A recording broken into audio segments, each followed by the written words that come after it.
Imagine holding a contract worth hundreds of millions of dollars, every power plant humming to life, every electric light flickering on across a continent, each one putting money in your pocket. Now imagine tearing that contract apart, not because you were cheated, not because you were forced, but because you chose to.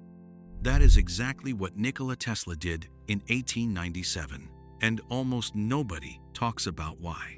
By the late 1880s, electricity was the most contested frontier in human civilization. It wasn't just a scientific debate, it was a war. A war fought in newspaper columns, in courtrooms, in the basements of competing laboratories. On one side stood Thomas Edison, the most famous inventor in the world, backed by powerful financiers and an empire built on direct current. On the other side stood a quieter force, a Serbian-American engineer with wild eyes, an extraordinary mind, and a vision of the future that most people couldn't yet see. Nikola Tesla had arrived in America in 1884 with 4 cents in his pocket and a letter of recommendation to Edison himself. The two men worked together briefly. It didn't last.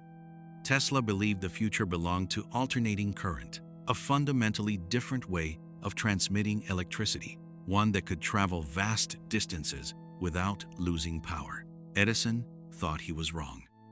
Or perhaps he knew Tesla was right, and that terrified him.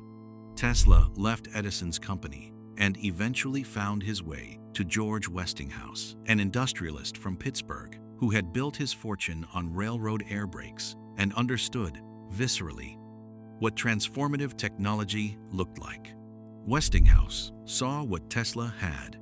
In 1888, he licensed Tesla's alternating current patents. The terms were generous. Tesla would receive $2.50 per horsepower of electricity sold. It seemed like a fair deal. In time, it would prove to be an extraordinary one. What followed was one of the most dramatic corporate battles in American history.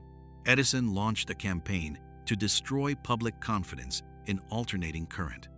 His engineers electrocuted animals in public demonstrations, dogs, calves, and eventually an elephant, all to prove that AC power was dangerous.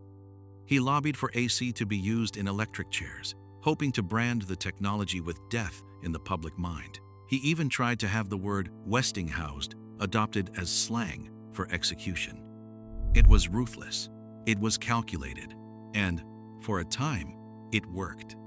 The press called it the War of Currents. But what it really was, underneath all the spectacle, was a financial war. Edison's backers, including J.P. Morgan, had invested enormous capital in DC infrastructure across American cities. Every mile of copper wire, every generating station, every light socket was built around direct current. If alternating current won, those investments would be worthless. Billions in today's money, evaporating overnight. Tesla and Westinghouse pressed forward. They demonstrated AC power at the 1893 World's Columbian Exposition in Chicago, illuminating the entire fairground with a brilliance that stunned the 12 million people who attended. For many visitors, it was the first time they had ever seen electric light. They called it the White City. They called it a miracle. It was, in practical terms, the most effective product demonstration in history. Then came Niagara Falls. The contract to harness the falls, to transform the raw, thundering power of one of the world's great natural wonders into electricity that could power cities, was the prize that would decide the war. Both systems competed for it. In 1893, the Commission awarded the contract to Westinghouse. Tesla's alternating current would carry the power of Niagara Falls to Buffalo, New York, and eventually to the world. The war was over. AC had won, and with it, the royalties owed to Tesla began to grow slowly at first, then faster, then into numbers that were almost difficult to comprehend. Here is where the story takes its most extraordinary turn. By the mid-1890s, Westinghouse Electric was under severe financial pressure. The war of currents had been expensive. Legal battles, marketing campaigns, infrastructure investment, The company had spent enormously to win. And now, as victory approached, the weight of Tesla's royalty agreement threatened to become a crushing burden. Each new power station, each new contract, each new city wired with alternating current meant more money owed to Tesla. The projections were staggering. Some estimates suggested the royalties could eventually reach $12 million, roughly $400 million in today's money. Westinghouse went to Tesla directly. He explained the situation with honesty and without drama. The company that had believed in him, that had fought for his technology when no one else would, was in danger. The royalty contract, if left intact, might force Westinghouse Electric into insolvency. He asked Tesla to consider releasing him from the agreement. What happened next has been described in several accounts, and while some of the precise details belong to legend, the financial outcome is a matter of historical record. Tesla, by most accounts, didn't hesitate.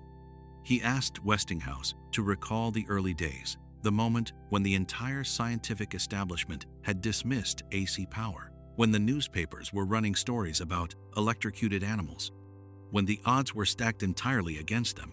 Westinghouse, he said, had believed in him when belief was the only currency available. Tesla tore up the royalty contract. He accepted a one-time payment of $216,000, a sum equivalent to roughly $7 million today, and walked away from what could have been one of the largest royalty streams in the history of technology. $216,000 for the patents that would eventually power the 20th century. What Westinghouse did with that reprieve is the other half of the story. Freed from the royalty burden, the company expanded aggressively. It wired cities, built power plants, and helped establish the electrical infrastructure that would underpin American industrial dominance for the next 100 years. The Westinghouse name became synonymous with reliability, progress, and power in every sense of that word. Tesla, meanwhile, used his payment to fund new research. He chased bigger dreams: wireless transmission of electricity, a global communication system, experiments so far ahead of their time that many weren't understood until decades after his death. He filed more patents. He gave lectures that electrified audiences across 2 continents, but he never again found a financial partner like Westinghouse. He never again had the commercial backing to match the scale of his imagination. By the end of his life, Tesla was living alone in a hotel room in New York City, feeding pigeons, largely forgotten by the industry he had helped create. He died in 1943 with almost nothing. The man who had powered the modern world couldn't pay his hotel bill. The patents he had surrendered, the ones he tore up in that meeting with Westinghouse, had long since generated wealth that dwarfed anything he had ever earned. The electrical systems running across America, the motors in factories, the infrastructure of an entire civilization, it all traced back, in some direct technical lineage, to Tesla's original work. There is a lesson here, and it isn't the simple one. It would be easy to frame this as a cautionary tale about naivety, about a genius who didn't understand money, who gave away a fortune out of sentiment. But that framing misses something essential about what Tesla actually valued. He wasn't ignorant of what he was surrendering. He understood it. He chose legacy over liquidity. He chose the work over the reward. Whether that was wisdom or tragedy probably depends on what you believe a life is for. What the story does make clear is something the financial world has always known, but rarely says plainly. The people who build transformative things and the people who profit from them are almost never the same people. The gap between invention and wealth is not filled by talent. It is filled by structure, by contracts, by timing, by the willingness to protect your position even when loyalty makes that uncomfortable. Tesla gave Westinghouse the future. Westinghouse, to his credit, never forgot it. But the future, once given, doesn't come back. The lights you turn on tonight, somewhere in their history, they carry the signature of a man who chose to give them away.